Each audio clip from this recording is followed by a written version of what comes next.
see tears of unending pain.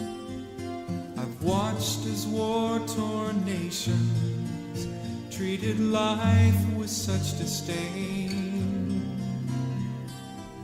My heart grieves to know that these haven't come to understand that I suffered for their sufferings and died that they might live again. Hi, my name is Tim Svoboda, and my wife Carol and I live here in this beautiful city of San Francisco and the Bay Area. It's a city of 800,000 people, but it's connected as a metroplex, as we're going to learn about as we talk about working in cities. It's connected as a metroplex and makes up 8 million people spread across 9 counties, 101 different small and large towns and cities all connected together.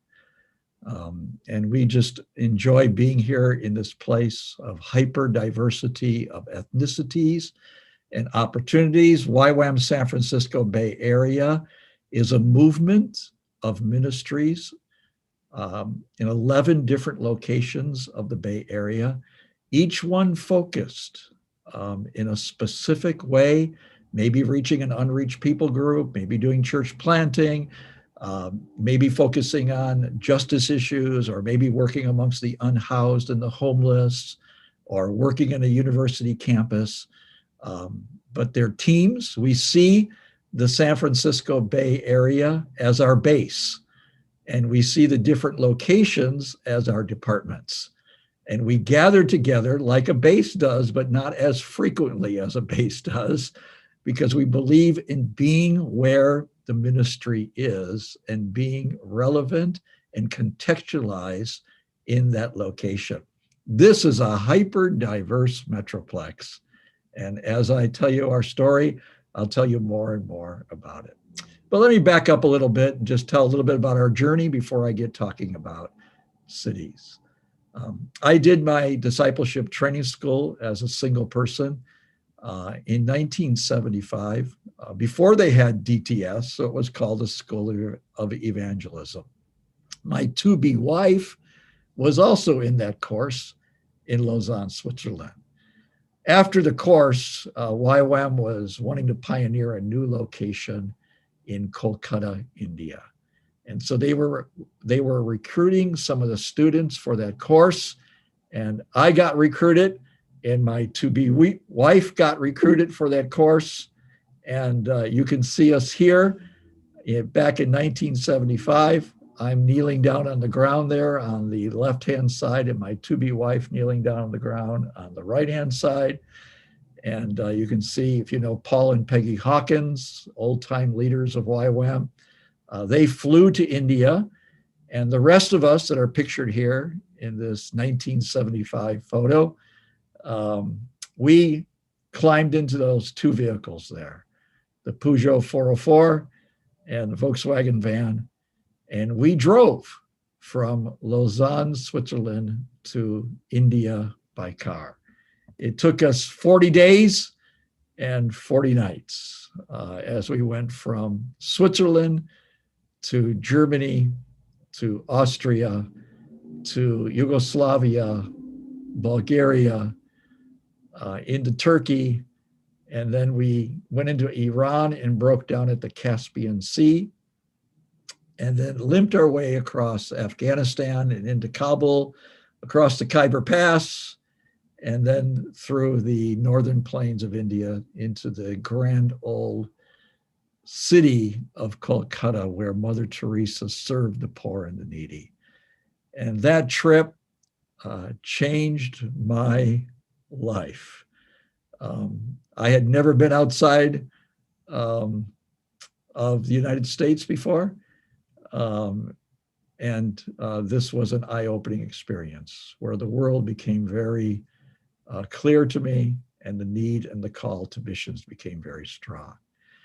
We ended up living in India for 25 years, and I'm now here in San Francisco for the past 13 years. Our kids grew up there. Our son was born there. And so we have a lot of history there in the nation of India. If you want to read a little bit about our story, you can get this book only on Kindle on Amazon for just $3, called Footprints of Faith.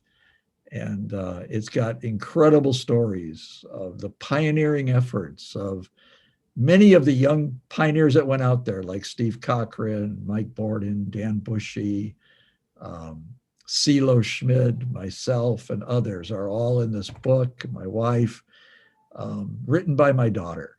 And it's just a really fantastic read of what God has done in the nation of India, Nepal, Bangladesh, Sri Lanka. And now we're seeing more and more work taking place in Pakistan and Bhutan and other locations in that region. I want to talk to you about cities. And today we want to just really get an introductory start on this and talk about the strategic nature of cities. And I'm going to share this slide with you from Floyd McClung, who was our leader in Amsterdam for many years. And this is what Floyd says about cities. He says, there's no escaping the influence and power of a city. Think about that for a while. We're not talking right now about the size of a city. We're talking about the influence and power of a city. Doesn't matter how big a city is. I live in this city right here that you're seeing on the screen, San Francisco. San Francisco itself is only 800,000 people. The Bay Area metroplex is 8 million people. But the city where I'm at, and I'm right in this picture here, I live right in this area, is only 800,000 people. I call San Francisco the small city with the big mouth. What comes out of San Francisco? Google, Apple, Yahoo, eBay. They may all be down a little bit far down in the Silicon Valley, but they're all located here in the city of San Francisco. And they announce their products from this city. Levi Jeans comes out of San Francisco. The hippie movement started here in San Francisco. The gay rights movement started here in San Francisco.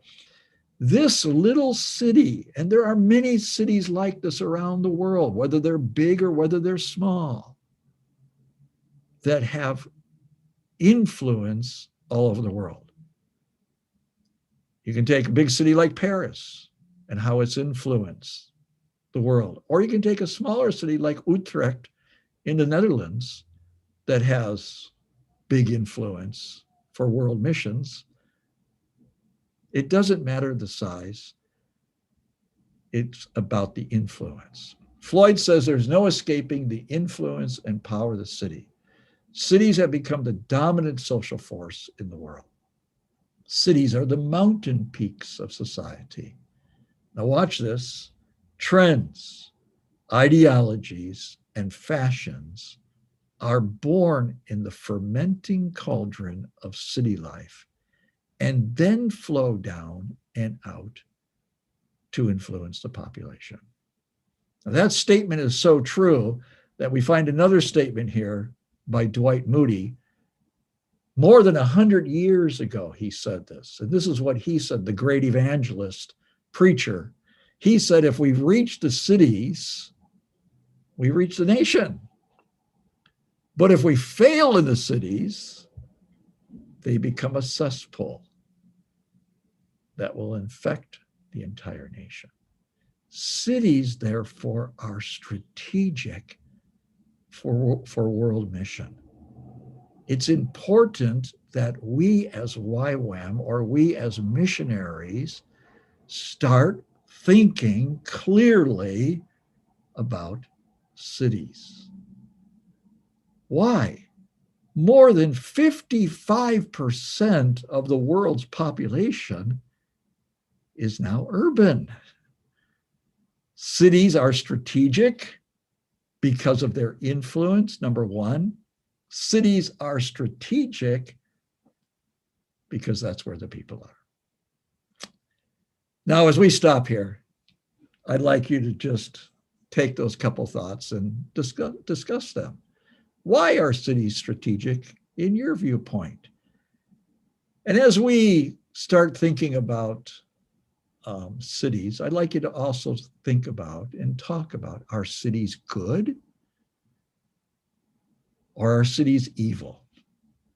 When we think about that slide that I showed you from Floyd McClung, he says there's no escaping the influence and power of the cities.